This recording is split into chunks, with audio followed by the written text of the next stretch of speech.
open to the public. Anyone can participate. My name is Annika Lefebvre. I am the Food Systems Resilience Coordinator with the Maryland Department of Emergency Management.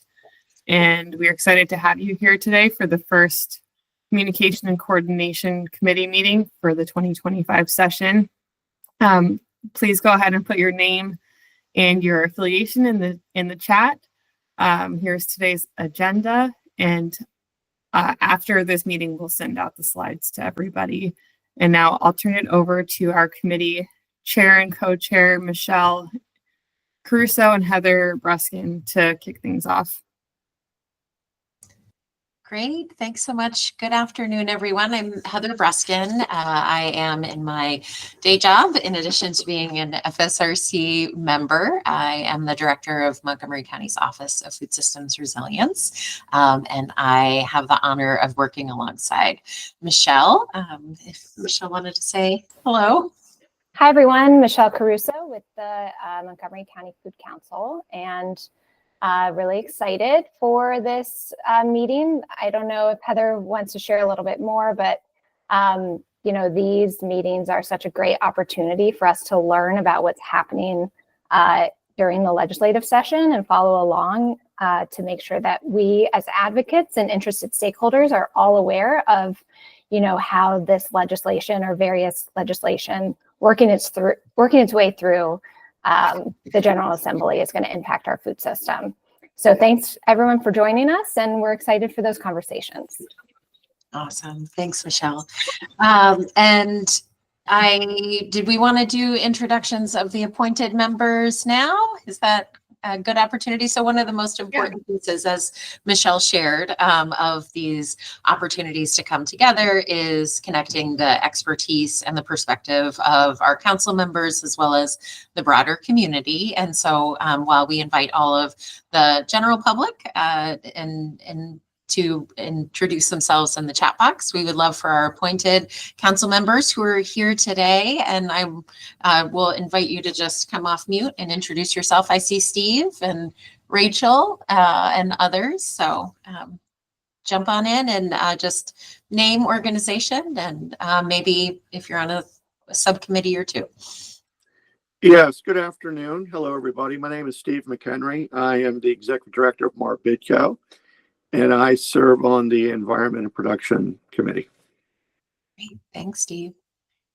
Hi, Rachel. Hi, good afternoon. I'm Rachel Jones. I am the Director of Government Relations for the Maryland Department of Agriculture, and I am here to just give guidance on any policy matters. Much appreciated. Thanks. Dr. Lansing.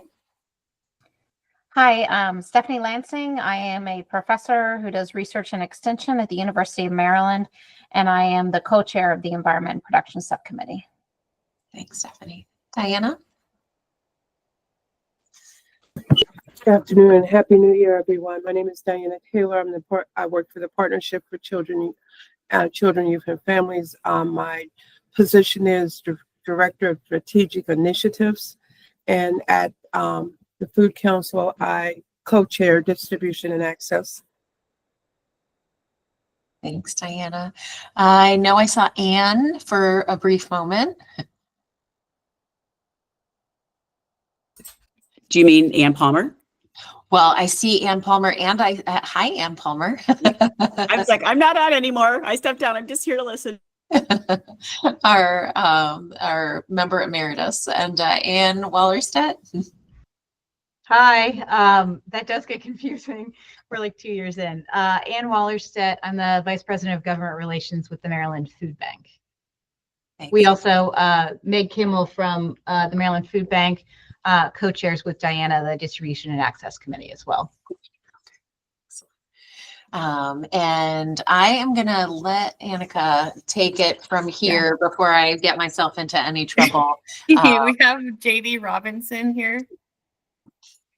Hey everyone, sorry for joining late. JD Douglas Robinson. I'm the Senior Program Associate for SNAP at Maryland Hunger Solutions. Thanks, JD. And Leslie Sessom-Parks. Hello, everyone. Leslie Sessom-Parks. I am with the Maryland State Department of Education. I am a member of the Environment and Production Committee. But in my role at MSDE, I am Chief of Professional Development and Performance, but I also oversee special initiatives, which include our Farm to School program.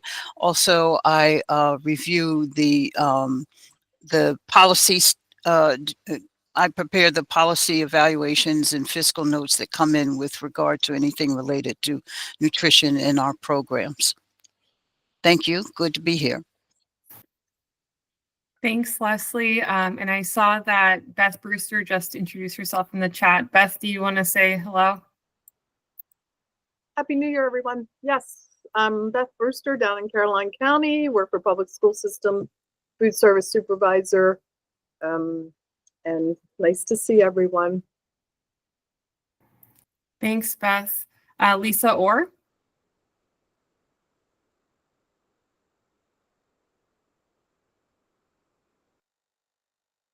Sorry, Lisa Orr with the Frederick County Food Council. Thanks, Lisa. And Nancy Nunn, our FSRC co-chair, said she could not come off mute, but she introduced herself in the chat. And Taylor, are you able to introduce yourself?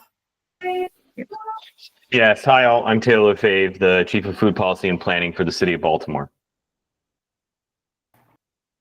Thanks, Taylor. I think that we got almost everyone from the council. We just have Mark Powell.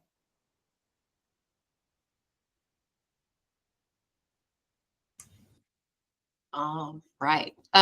Thank you. And Mark, feel free to hop in, but Mark is with Maryland Department of Agriculture. And thanks everybody for taking the time to say hello as it's our first meeting of this legislative session. I think it's really nice to showcase the diversity of expertise and perspectives and organizations that are a part of this conversation alongside many of the community members and across the state who are here as well. So these meetings are really an important opportunity, as Michelle said, to showcase all of the different policy opportunities that are being considered by the Maryland General Assembly this session.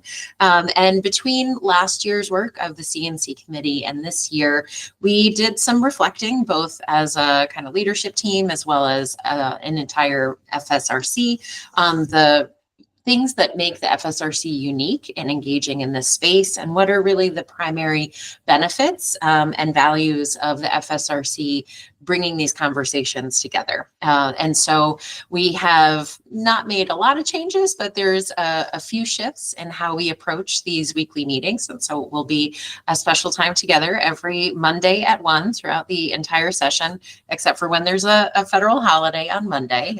So we'll already make an exception starting next week. But this is really an opportunity for us to build awareness of all of these bills that are under consideration, as well as their lifelines as we carry through the entire legislative session and as each bill goes through its own path. We'll engage the diverse subject matter expertise of our council members and others across the state, as well as engaging legislators, their staff and agencies in the state of Maryland for their input on these bills, and really looking at legislation through a systems-based lens, because each of us brings our own unique perspective and angle on looking at these issues. But one of the most important aspects of the FSRC is that we take a systems-based approach when we're looking at policy. And so this is a really important opportunity to create space for that, as well as identify questions that exist and gather information and share education as part of the policy process. So we hope that you all will take whatever is brought up and shared in these meetings to inform the work of your own organizations, your work as constituents and your own advocacy voice personally, as well as those of your local communities and governments. So we're really doing this in an effort to provide education and access to information about food system bills in the legislative process for everyone. So we won't be taking votes to establish positions as an FSRC on any of these bills, but really focusing on using the space for sharing information and gathering insight and identifying what additional information is needed. So we encourage everyone's engagement and input in the discussions. And so we're excited to kick it off today with some bills that are already in the pipeline. So I think we've got some announcements, and then we'll turn over to our subject matter experts to start running through our list. Yep. Thanks, Heather. And I won't belabor these announcements, but I just wanted to highlight the upcoming meetings for the FSRC. Anyone can access these meetings. They're all virtual and open to the public. I'm just putting the council's website in the chat. They all have their meeting links available for anyone to join.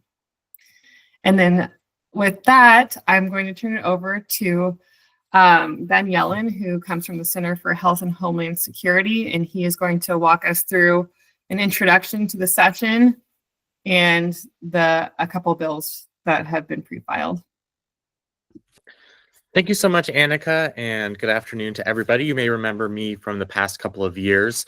I'm with the Center for Health and Homeland Security at the University of Maryland, and we are here to help Annika and the CNC committee do legislative tracking. Our role is to catalog the bills, update them on their progress in the tracking sheets, which I will provide links for in a moment, and to brief members on exactly what's in these bills, what has happened at committee hearings, and the progress of the legislation that is of interest to this committee.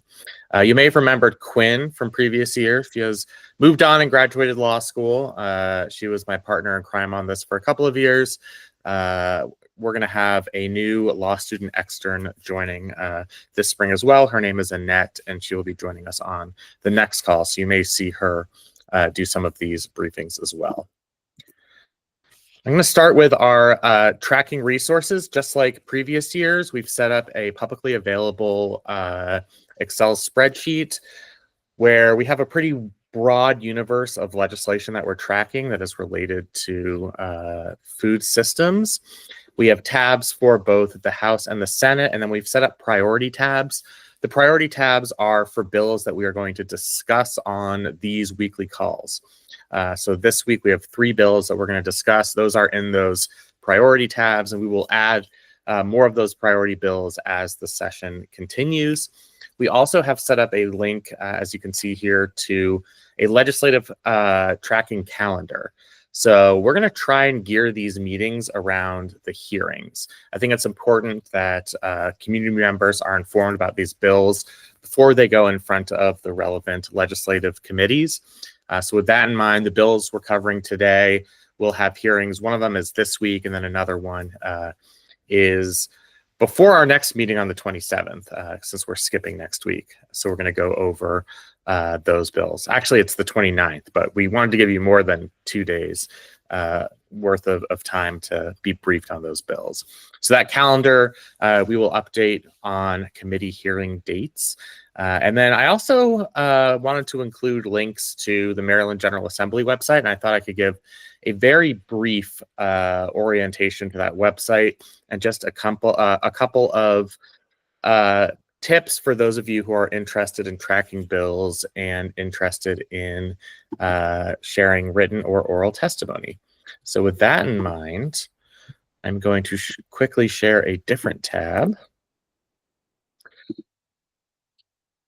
Can everybody see that? I got some thumbs up. This is the Maryland General Assembly website. It is excellent.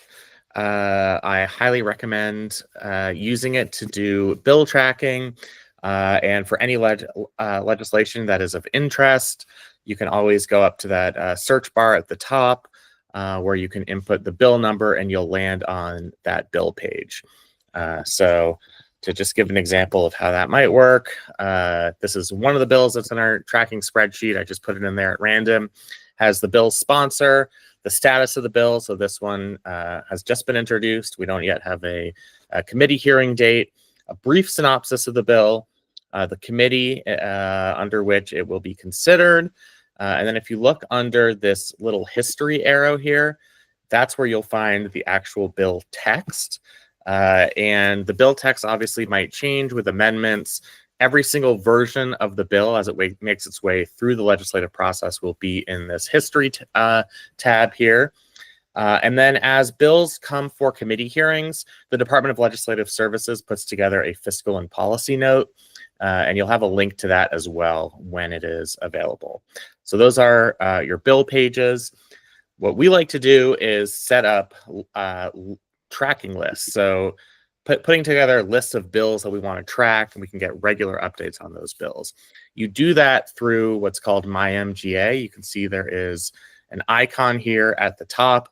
You have to register. It just takes your basic information, email, password, all that fun stuff. And then you can put together your own bill tracking lists. So as you can see here, I put together my own on FSRC tracking for 2025. I'll go to settings first. There are a couple of settings items that are of interest. The easiest format for me is HTML, but if people want to download CSV files, your mileage may vary on that. You can have the website send you an email notice either every day for every single bill that you're tracking, or it can just send you a notice if there has been a status change on the bill. Emails come at 2 in the morning every day during the session. So if you don't want to be barraged with emails, I would recommend that if you are interested in receiving emails, you select yes here, but then you only have emails sent if there has been a status change for the bill. And you can change that setting here for bill changes only. So those are the default settings. In terms of choosing the bills that you will track, you go to this edit list items link. You can search any bill through this filter here.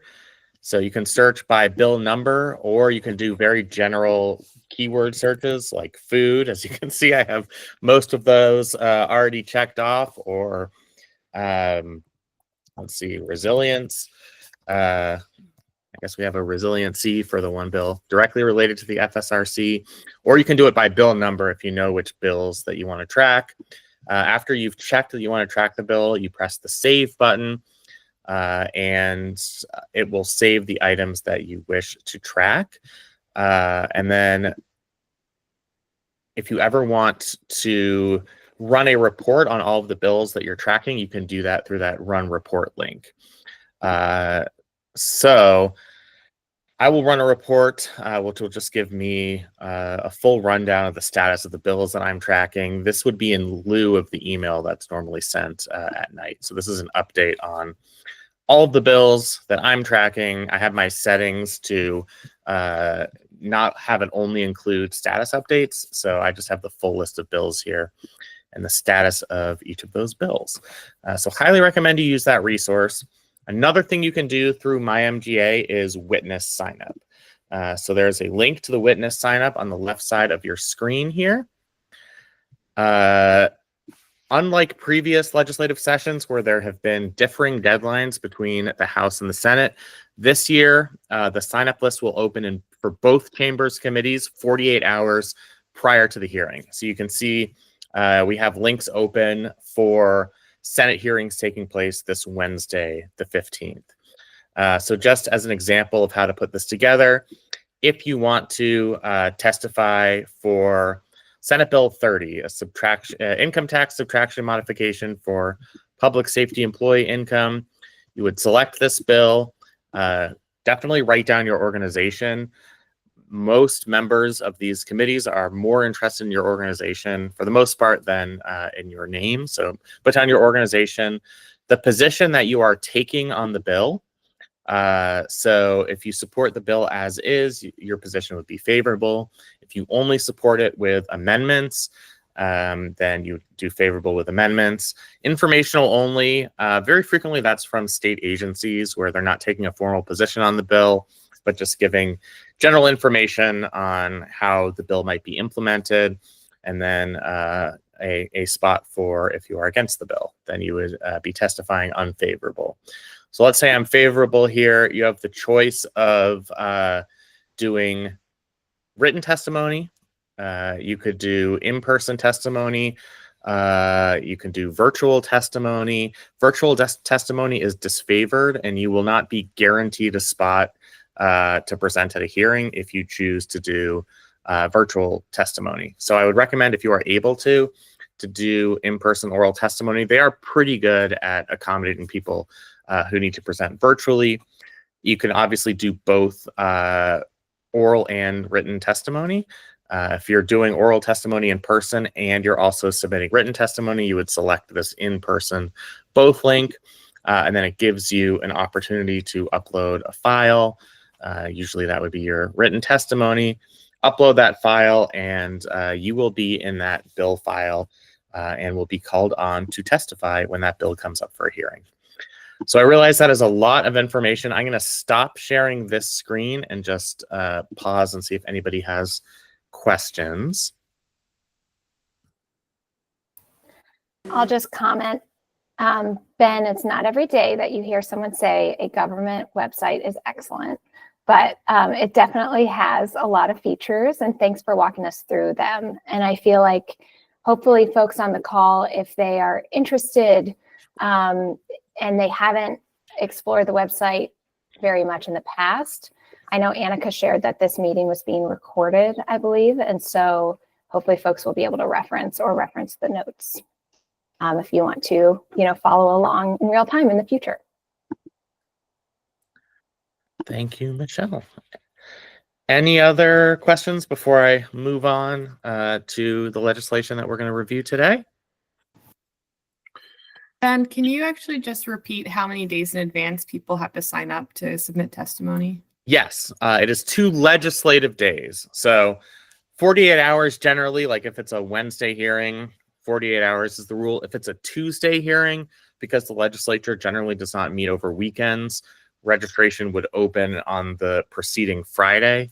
There are very few Monday legislative hearings at the beginning of the session, but for those, registration would be open on the Thursday before the hearing. So Monday for a Wednesday hearing, Tuesday for a Thursday hearing, Wednesday for a Friday hearing.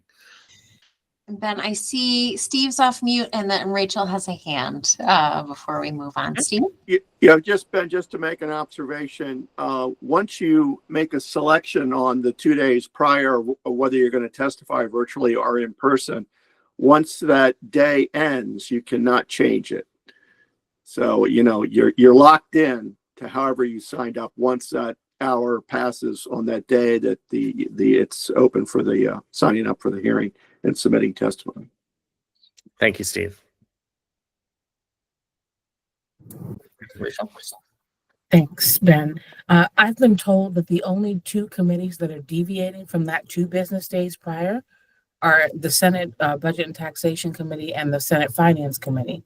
They want it 1 day prior. So I haven't had any hearings scheduled in either of those 2 committees yet, but I am told that it's different for them this year.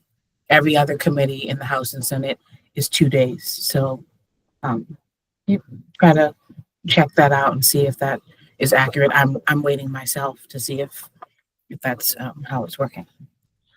So thank you. That is very useful information. We will check on that and make sure we update everybody after this meeting. One thing you can access, and actually might as well reshare this.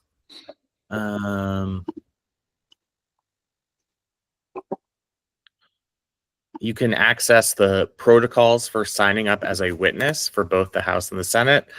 It's at the bottom of the Maryland General Assembly website. So they have 2025 Senate witness guidelines, witness guidelines as an easy read where they explain it to you like you're 5 years old, which is really cute. It's like the Senate is one of the legislative bodies in the state of Maryland. And then they have the same for the House. So from what I saw in those protocols, it was 48 hours, but I appreciate you weighing in, Rachel, and we'll just keep checking and seeing if we see from those 2 committees that it's changed. So, all right. I will go back to the PowerPoint slide if there are no more questions. Okay, so we're going to go over 3 pieces of legislation for this week's call.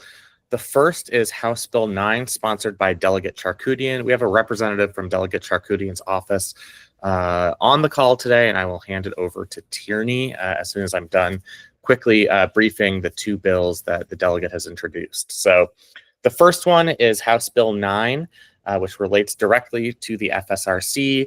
It's mostly a technical bill, changing a couple of definitions to comply with federal guidelines. So they've changed the term food desert, which is in the existing statute establishing the FSRC, to healthy food priority areas, which is commensurate with how it's used at the federal government. And then food waste has been changed to wasted food, and the definition more closely matches the federal definition. There's also a provision at the end of that piece of legislation. When the original legislation was drafted a few years ago, they had a deadline for reporting. I think they only came up with one deadline, and now I believe that's been extended to be an annual deadline. Tierney, is there anything else on this bill that I'm missing if you wanted to weigh in, or I can go on to the next bill as well? I think you covered just about all of it. Within our fact sheet, we did mention that there will be small changes related to dates, but not overall duties in the FSRC's mission. But that's about it. Thank you, Tierney. Are there any questions or discussion on this bill before we move on to the next one? The hearing on this is not till the 29th, but like I said at the beginning, we're not going to have another one of these calls until the 27th. So I wanted to give everybody more than 48 hours before the hearing to be informed on this bill. I do have a question, Ben. I know we don't take positions on bills, but will Nancy or the department be able to provide testimony on this bill? I know Nancy's sound isn't working, so maybe she can type in, or if anybody else knows. I can't speak with certainty, so I don't know if Annika, but I know that's something that the leadership team will be exploring this week, I believe. So, so I know it's definitely something under active consideration, Steve, because for obvious reasons. Very good, thanks. Any other questions on House Bill 9? We have a raised hand. Sorry, I'll just say, so for the healthy food priority areas thing, just to clarify, the USDA does not use that term. They just explicitly do not use food desert. Gotcha. Okay. But other organizations that the FSRC is affiliated with in Maryland use that term, and it's what the council voted to use for the bylaws. Awesome. Thank you, Annika. Helpful clarification. Anything else for this one before we move on to our next one? All right, so this next bill is House Bill 257. It has a hearing on that same date, the 29th. This bill is a little bit more complicated than the last one we cover. It is Natural Resources, Food, Forests, and Foraging Program, also established by, or also sponsored by Delegate Charkoudian. It would establish a food, forests, and foraging program on areas owned or managed by DNR, the Department of Natural Resources, in order to forage for food, like pick berries, pick nuts, etc. You would need to obtain a permit. There would be a permitting fee. That fee, money collected from that fee would go into the Food, Forests, and Foraging Fund, which would be a non-lapsing fund funded by the permit fees and any interest that's accrued in this. Anything else you want to add on that, Tierney, before we open the floor for questions? So within our fact sheet as well, we put that the revenue that is received from this program will be designated to plant and maintain additional food forests in the state that are run on DNR land.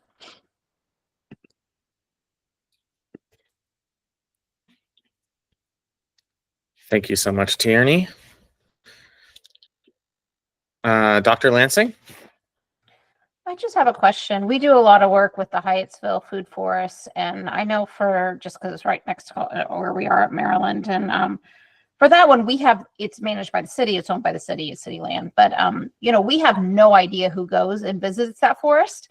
It is open to the public. There is no, it's supposed to, we put it in areas where we're experiencing food insecurity. And it's specifically for those residents nearby to come and forage as they please. So I'm just wondering how this model for DNR land would be different from kind of community food forests where we encourage anyone to come and pick what they need for free in order to alleviate food insecurity and have fresh food available for them. I think I can answer that question. So these areas that from my understanding, the areas that we are designating as food forests, I will have to double check on this, but I don't think that you need a permit for within those areas. However, for state lands that are to be foraged on, it would be a permitting system kind of leaning on the precedent set by like hunting white-tailed deer and waterfowl, that certain areas would be able to be foraged, but you would have to take, for example, a quiz before you do that, so you have knowledge on sustainable foraging and that kind of thing. But we can double check that for you because that's a really good question.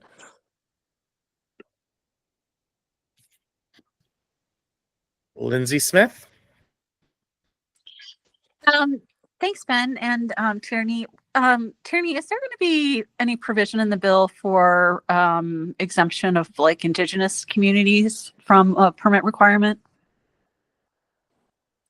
That has been mentioned. I know that we have a meeting with DNR regarding amendments and that sort of thing in the next few weeks. So we'll be talking about that. I think it's a really good idea. I can't speak for the delegate's office, obviously, in that regard, but we would follow, and it would probably make sense for that to be how it is. I believe that's how it is with hunting as well. And for example, like veterans and those who are elderly would have a different price than like those who are of a different age out of state would have a different price. So it would be kind of not like a sliding scale, but just following different parameters, you would have a different price or be exempt. Yeah, the text of the bill says that the department can waive the application fee for an individual who demonstrates financial need.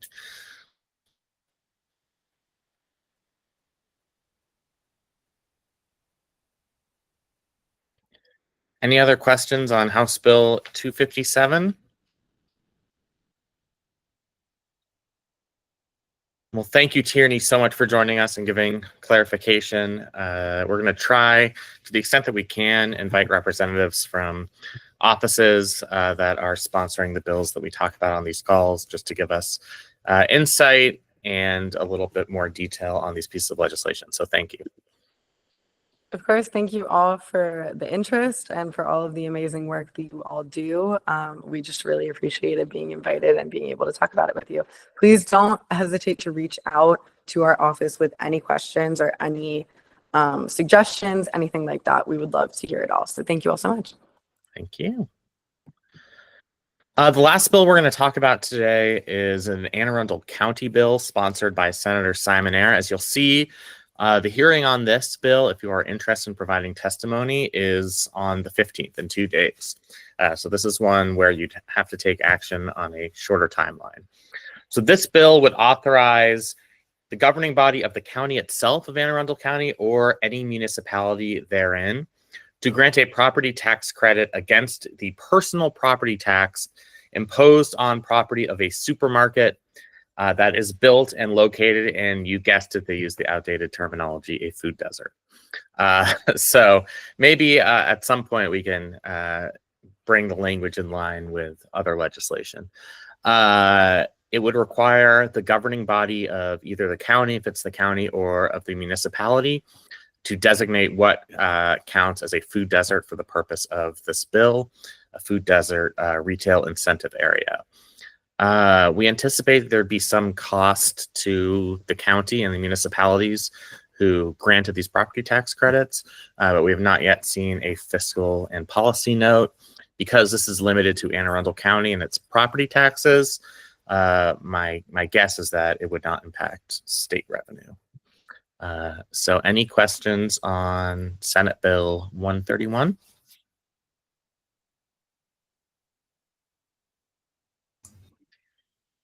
I was just curious if, I know there are some folks from Anne Arundel County who engage in our meetings. So I was just curious if there's been any local discussion on the proposal. Hi, Heather. Actually, the first time I heard about this bill is when Annika sent it out to me last week. So, and I counsel I'm the chair of the Food Council, and I've not heard anything about this at all. Okay. Thanks, Diana. And so I guess in this occasion, we are achieving our goal of increased awareness of the bills. So glad to hear that's helpful. And there was a question in the chat box from Wendy. Hi, Wendy. So Wendy asked if anybody on the call has background on Senate Bill 189, an eminent domain and agriculture conservation easement bill sponsored by the Baltimore County Senators. That is in our tracking sheet, but it was not on our briefing list for today. Rachel? Sure, thanks, Ben. So that bill is one of quite a few that are attempting to address the Maryland Piedmont Reliability Project, which is the 70-mile transmission line slated to run through Frederick, Baltimore, and Carroll counties.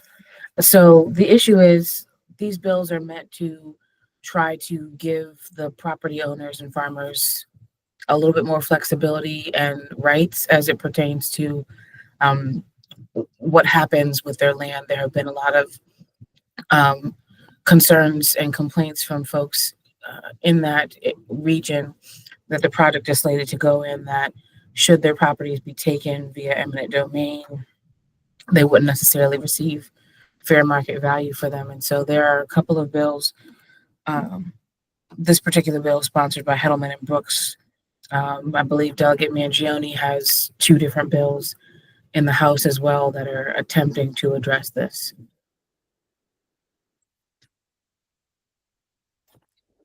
Thank you so much, Rachel. And Wendy says, thank you, Rachel. And Rachel, just a follow-up question. Is there overlap in these proposals, or are they approaching different aspects of the same broader issue?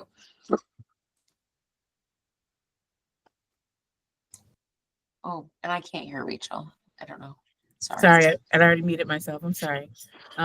So there is some overlap. It doesn't appear that that the bills are cross-filed. So I'm not sure if the sponsors necessarily spoke to one another about these bills. So, but there is some overlap. Like Mangione's bill, House Bill 81, is a similar bill to the Senate bill, but there's no cross-file. So similar bills, different sponsors. They seem pretty partisan, right? Mangione's bill has a slew of Republican co-sponsors, but no cross-file, and likewise with the Brooks-Hettleman bill. Thanks so much, Rachel. That's super helpful.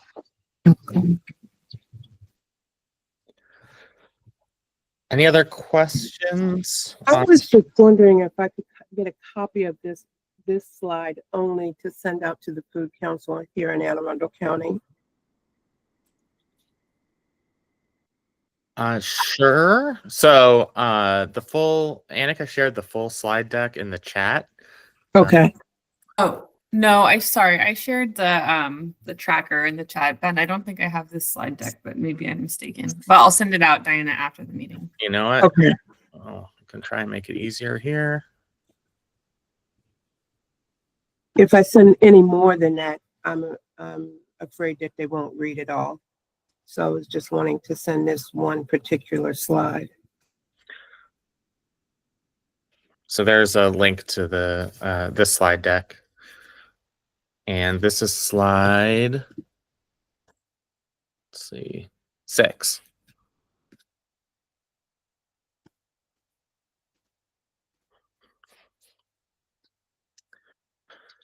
All right. Other bills that we are tracking, but we are not discussing today that have upcoming hearings. One of those eminent domain bills that we just discussed, Senate Bill 189. I appreciate that coming up. That hearing is on the 23rd, so next Thursday. Senate Bill 203, vehicle laws, exceptional hauling permits for farm products. For those of you in the agricultural industry, that hearing is tomorrow. And then the House bill that was just referenced on eminent domain has a hearing on the 23rd as well.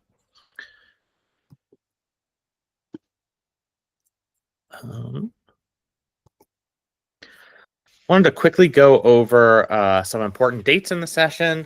In early February, we will have the Senate and House deadlines respectively for the introduction of legislation so that it doesn't have to go through the Rules Committee, which would introduce some procedural hurdles and makes it harder for those bills to pass.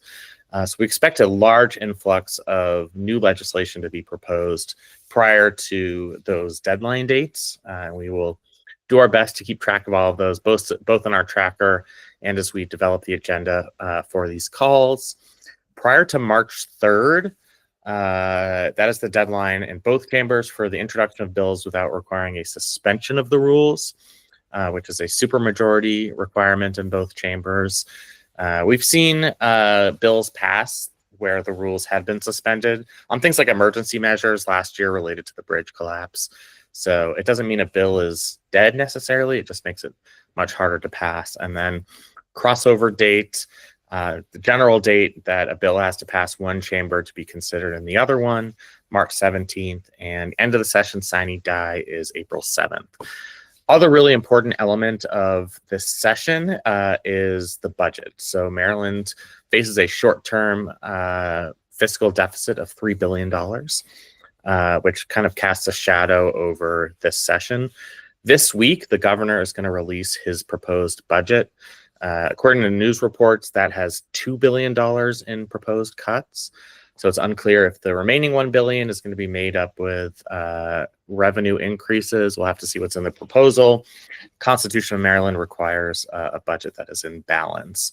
And then the legislature will face some really difficult choices over the next couple of months in trying to close both that short-run deficit and the longer-run deficit. So it's something that we will definitely keep track of, keep everybody apprised of. It means that any bills that come with cost estimates in their fiscal notes are just going to face much tougher odds this year, given fiscal restraints. So that's something that we're going to be paying attention to very closely. If anybody has questions for me about this legislation or anything based on the MGA, this is my contact information, and otherwise happy to hand it back over to our co-chairs and Annika. Awesome. Thanks so much, Ben. I can't tell you how wonderful it is to get to lean on your insight and expertise related to how all this works, because it is a very complicated and fast-paced process. So I'm glad that we're off to a good start, and just sharing with everybody a little bit about behind the scenes, how our processes work. What we do each week is take a look at all of the food related bills that we've identified that either have been introduced or cross-filed, and determine, about 3 to 4 that we think are of top priority for discussion and consideration in this space. And so we spend extra time on those and plan to reach out in advance to the sponsors to get any additional information about those bills, so that we can have those teed up for the Monday conversations. But we also will be identifying some sort of second tier bills, like those that the SB 189 that came up today, that we also want to make sure are on everyone's radars. And then as a third layer, in the tracker, there will be additional bills potentially that we want to make sure at least everyone is aware of. If you're really interested in in digging deep into all the different bills. And so it's pretty straightforward right now because we had all the pre-filed bills to kind of take a look at all at once. But from here over the next, 3 months or so, it will constantly be a revolving door. And so encourage everybody to be following that tracker, which is diligently updated with information about hearings and as they're scheduled, as well as new bills that are added. So really encourage everybody to lean on those resources that are being managed for your support. Stephanie? Just going to add that one of the bills, and I don't know if there's a recording, but definitely minutes of the Environment and Production Subcommittee. But our meeting last Thursday, we discussed House Bill 42, SB 34, which was the Solid Waste Disposal Surcharge and Wasted Food Reduction and Diversion Fund grant programs established. And so if people are interested in learning more about that particular bill, Annika has the information from our Environment and Production Subcommittee, where we had delegate voice there, as well as people from her office discussing that bill. And I believe the hearing for that bill is on the 29th. Yeah, thank you again for hosting that space. And so I think there was a little bit of a bump in timelines there. So I think going forward, all of the very active legislative related conversations will be happening in these meetings, but really appreciate the E&P committee's work in teeing up that conversation. So that's that is already on the tracker, and where it had been covered, we'll just post a recording so you can see the original conversation and expertise. So thanks, Stephanie.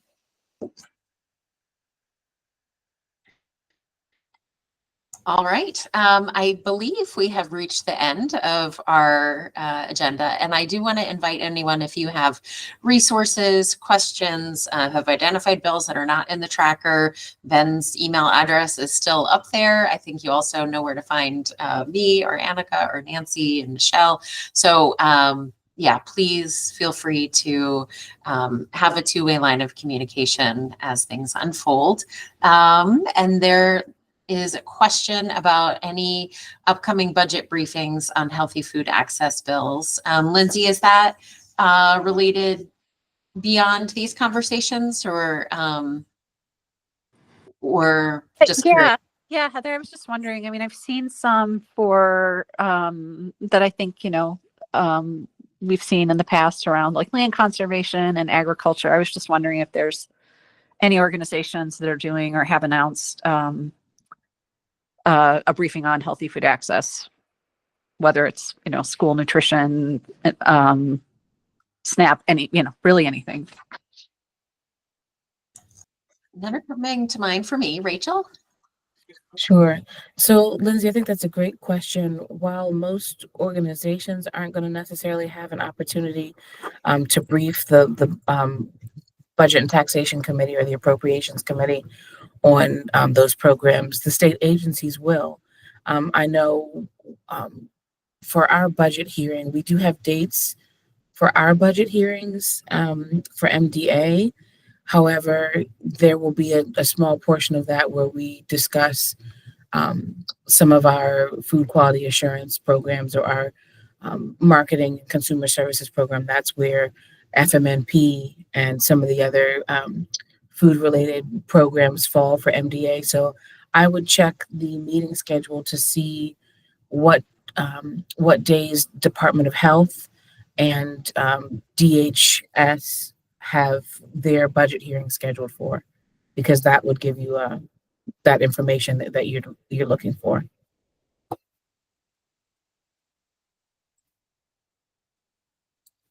And I'm trying to pull my calendar up fairly quickly. I can't remember the dates of our hearings off the top of my head. I'm trying to pull it up so I could tell you when MDAs are.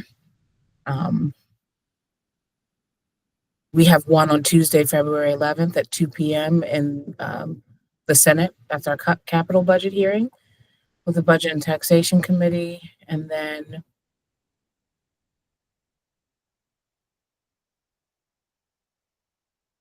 We have another.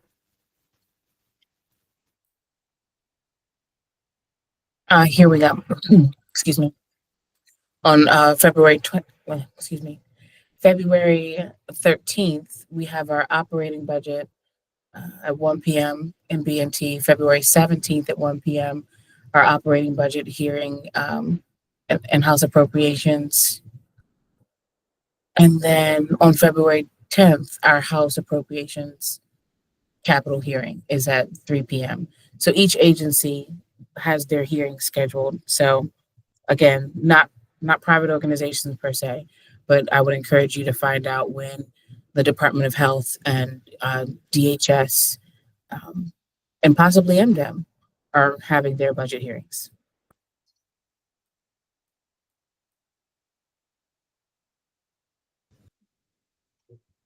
That's terrific. Thank you so much, Rachel. And is there a website where that's typically posted, or?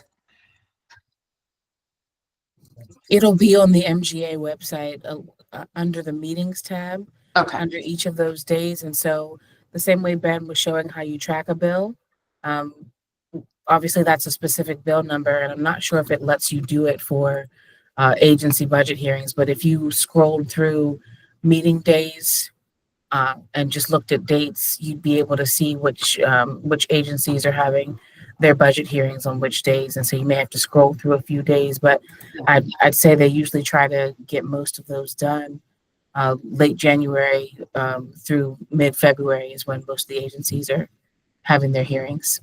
Awesome. Thank you so much. I appreciate that. And this is just the meetings page, so everybody can see it. And then you can also you can filter for budget hearings, so show or hide or only budget hearings. And then you can filter for the date. So I only have it set for today, but I think you could do like a range of dates, or I guess just keep checking day by day, or we could do it by range. So anything from the 17th to the 30th on budget, or as I attempt to do this, 17th through 30th. There we go. So here are all the budget hearings that are coming up between Friday and Thursday, January 30th. And you can do all that on the meetings tab on the MGA website.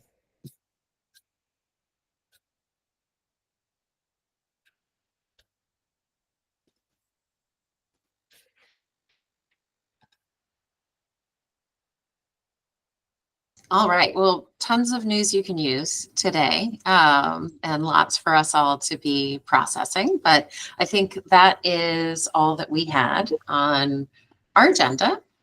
Annika, you want to wrap us up? Sure, that is all that we had on our agenda. I had one last slide that just says adjourn, so I'm not going to pull it up, but I will be sending out the copies of Ben's slides with the legislation that was covered right after we end this call, as well as the fact sheets for Delegate Charkoudian's two bills that we discussed. Oh, and I'll put in the chat the FSRC's email address if you have any other bills you would like for us to cover in future meetings or questions. You can either send them to Ben or you can send them to this email address. And thank you. Great. Thanks, everybody. Have a great afternoon, and we'll see you in 2 weeks. Thanks, everyone. Thanks, everybody. Bye-bye.